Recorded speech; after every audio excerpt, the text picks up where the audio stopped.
Welcome to Twisted Theater, where the stories you fear most are not just told, they are reborn. Here, the past does not rest, and the dead do not stay buried. Every whisper you hear in the dark might just be the echo of a truth someone tried to forget. So, before we begin, make sure you're alone, make sure it's quiet, and make sure the lights are low. Because tonight's story walks in heels, red ones, and once you hear them, there's no turning back. This is the legend of Madame Koi Koi, the ghost who walks the halls. They say her story began decades ago, sometime in the late 1960s, when boarding schools across Nigeria stood like fortresses of discipline. These were places where the air smelled of chalk and polish, where the ringing of the morning bell was as merciless as the teachers who ruled those classrooms. Among them was a woman no one would ever forget, tall, elegant, and sharp as a blade. Her clothes were always pressed, her perfume sweet and heavy, and her every step was marked by the rhythmic clicking of her shoes. They were bright red heels that glimmered under the pale fluorescent lights, announcing her presence before she even appeared. The students named her Madame Koi Koi, after that haunting sound her heels made against the marble floors. Koi, koi, koi, koi. A sound that could stop your breath and still your heartbeat in an instant. Madame Koi Koi was beautiful, but her beauty was cruel. Her discipline was the kind that broke spirits. They said she smiled only when punishing someone, and that her laughter, when it came, was the kind that made the hairs on your neck stand up. She demanded respect, but what she sowed instead was fear. Some claimed she hated the students, that every slap, every punishment was a small act of vengeance against a world that had betrayed her. No one knew her story. No one dared to ask.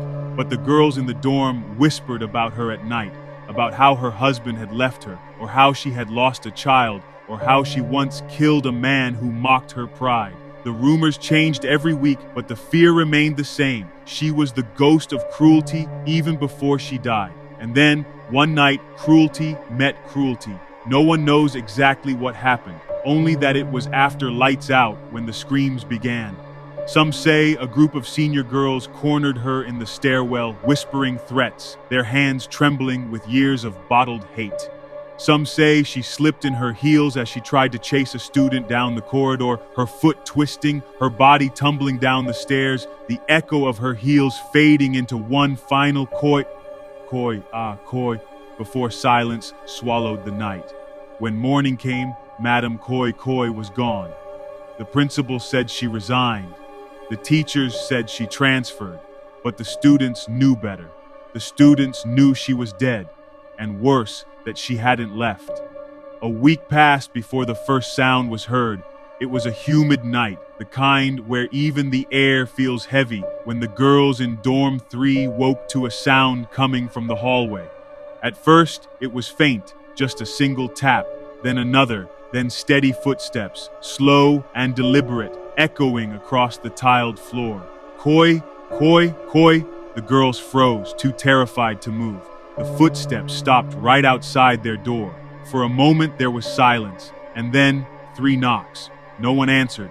When they finally gathered the courage to open the door, the hallway was empty, but a faint scent of perfume lingered in the air. Roses mixed with something bitter, something burnt. From that night on, the haunting never stopped. The sound came every few nights, sometimes closer, sometimes farther, sometimes circling the dorms as though searching for someone. The matrons on night duty began quitting one by one, claiming to have seen a woman in red walking the corridors. One said she saw the woman's face in the reflection of a classroom window, half beautiful, half charred, with eyes that glowed like dying coals. Another claimed she heard whispering in the bathrooms, a woman's voice repeating her own name over and over again. Some nights, lipstick stains appeared on mirrors that had been cleaned hours before, and no one could ever scrub them off completely.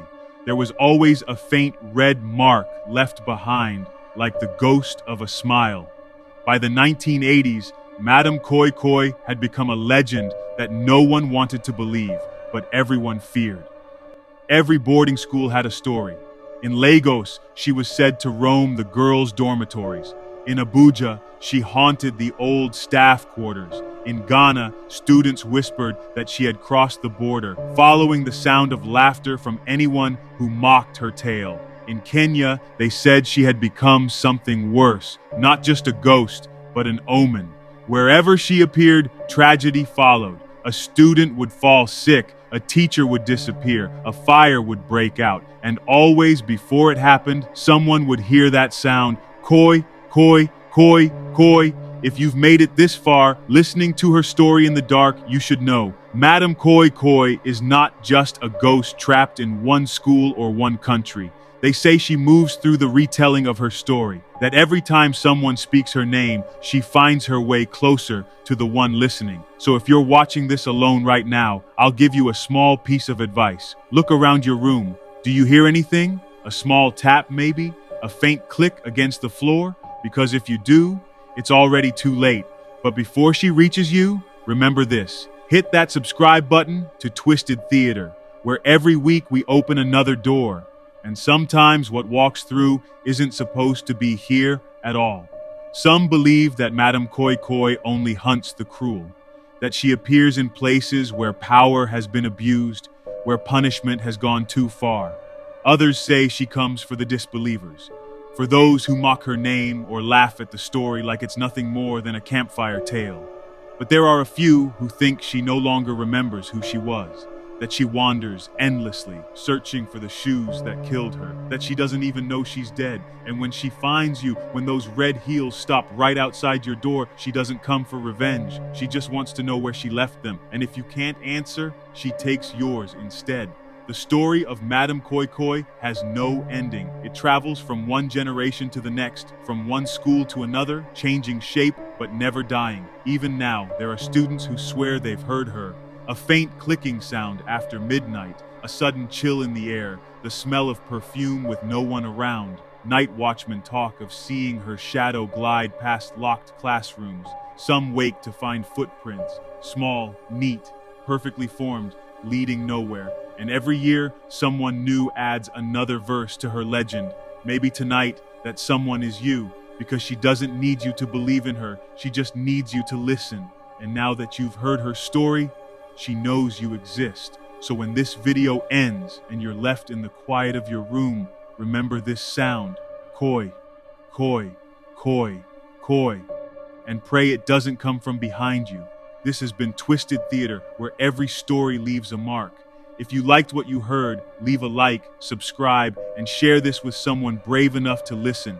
Because if you don't, maybe Madame Koi Koi will come looking for you, to remind you that ignoring her story doesn't make her disappear. It only makes her curious. So until next time, keep your lights on, keep your shoes close, and whatever you do, don't turn around.